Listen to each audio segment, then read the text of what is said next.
sida aynu la socono ama se aynu ognahay weli waxa socota sidii looga qayb qaadan lahaa ama se loo gaadhsiin lahaa taakulaynta dadka ay sida ba'an abaaruhu u saameeyeen kuwaas oo ay hormuud ka yihiin haweenka iyo hooyooyinka ku dhaqan gobolka iyo degmada dhanka kale ay xusid mudan tahay in iyaguna ay kaalin laxaadle dhankooga ka qaateen maamulka gobolka ka degmada shirkadaha sida gaarka ah loo leeyahay culimaa u diin ganacsato iyo dhalinyaro iyo warbaahinta gobolka Awdal oo iyadu ah ta soo gudbinaysa xaqiiqada iyo dhacdooyinka dhabta ah ee ka jira tuulooyinka degmooyinka ay sida ba'an u saameeyeen abaaraha ku dhuftay gobolada galbeedka Soomaaliland ilaa imika ma jirto dhankeyga xukuumadda madaxweyne Axmed Maxamed Maxamuud Silaanyo talaabo dhab ah oo la taaban karo oo ay ka qaadatay in ay taakulayso dadkaas ay sida ba'an abaaruhu u saameeyeen walow ay soo gaadheen wafti ka mid ah xukuumadda uu hogaamiyo madaxweyne ku-xigeenka Soomaaliland iyagoo waqti xaadirkaasi goobta aan gaadhsiin wax la taaban karo marka laga reebo wasiirka wasaaradda maaliyadda Soomaaliland Marwo Samsam Cabdi Aadan oo maalinimadii shalayto ku deeqday deeq raashin ah oo cadadkeegu ahaa mid kooban iyo 2 ambalaas oo loogu talagalay in loogu gurmado dadka ku sugan deegaanada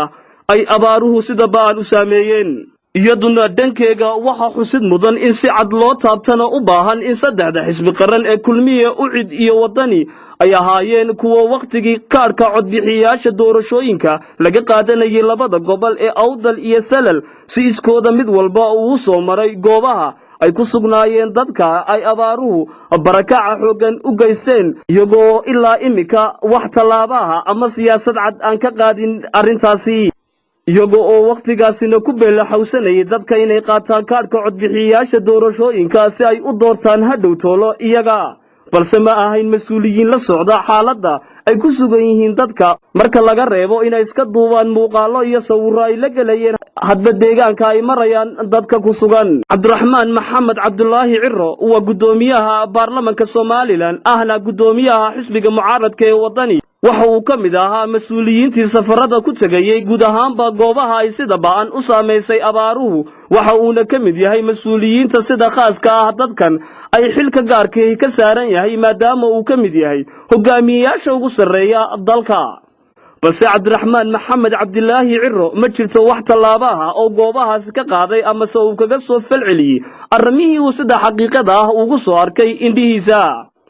marka laga reebo hadba goobta uu marayo carruurta ku sugan oo uu siiyo xabad nacnaca taasna lagaga qaadayay sawir ama muuqaal fiideo ah iyadoo ay indhahaagu qabanayaan ama dhagahaaga aad ku maqlayso in Cabdiraxmaan Cabdullaahi Cirro iyo xisbigiisa uu hogaamiyay wadani marba marka ka dambaysa ay u kicitimayaan degmooyinka gobolada iyo tuulooyinka ay ka socoto qaadashada kaarka codbixiyaashu haddana ma aha mas'uul u bisil in uu xaqiiqada iyo xogta dhabta ah ay ka jirta goobahaasi si nafsiyana iyo si khaasa si xisbiba intaba uu iskaga xil saaro in uu dadkaas wixii taakula ama mucaawimaha kala qayb qaato walow ku beelaxawsanayo inay hadhow toolo doortaan bedelaana xukuumadda uu hogaamiyo madaxweyne Silaanyo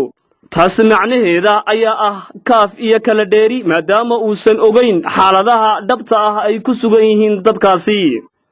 geestiisa kale gudoomiyaha xisbiga xaakimka talada dalka haya kulmiye ahna musharaxa jagada madaxweyne ee xisbigaasi Muhallig Muuse Biixi Cabdi ayaa isagu ka mid ahaa shakhsiyaadkii sida cad u soo arkay goobaha iyo meelaha ay sida ba'an u saameysay abaaraha walow ilaa imika uusan ka soo jawaab celin arrintaasi Muuse Biixi Cabdi oo ay weheliyaan mas'uuliyiinta ugu sarreysa xisbiga kulmiye barbaryaacayaan qaar ka tirsan xukuumadda madaxweyne Silaanyo oo waji iyo magac ka raadinaya Muuse Biixi Cabdi si uu ugu soo daro hadhow toolo xukuumadda uu soo dhisi doono kana soo jeeda gobolada ay sida ba'an abaaruhu u saameeyeen ayaa soo maray guud ahaanba degmooyinka iyo tuulooyinka ay sida ba'an u saameysay abaarahaasi mana jiraan ilaa imika wax jawaab cad ah uu ka soo celiyay arrintaasi Muuse Biixi Cabdi waa mid ku mashquulsan sidii uu u mari lahaa degmooyinka ama gobolada iyo tuulooyinka ay hadba ka socdaan kaarka qaadashada codbixiyaasha doorashooyinka isagoo oo waqtigaasina dadka ka dalbanaya inay qaataan kaarka si ay isaga hadhow toolo uga codeeyaan mas'uuliyiinta xisbiga aan tamarta badan lahayn ee u cid oo iyaguna ahaa kuwii goobahaasi soo maray ayaan ilaa imika wax jawaabo oo cad aan laga hayn iyadu waxa in la eego ama si caadiya loo milicsado qurux badan in xaaladaha ay ku sugan yihiin dadkaasi iyo mas'uuliyiinta xisbiyada qaranka iyo asxaabtuba sida ay isku barbaryaacayaan iyo sida ay iskugu eryayaan balse iyadu waxa xusid mudan in si xaqiiqo ah ama dhab ah loogu dhaadhaco dadka iyo xaaladaha ay ku sugan yihiin bal ila milicso muuqaalada kala duwan dadka ay abaaruhu sida baan u saameeyeen waxa ay dalbanayaan iyo tiifta ka muuqata wajiyada iyo jirkooga iyo damaashaadka sacabka durmaanka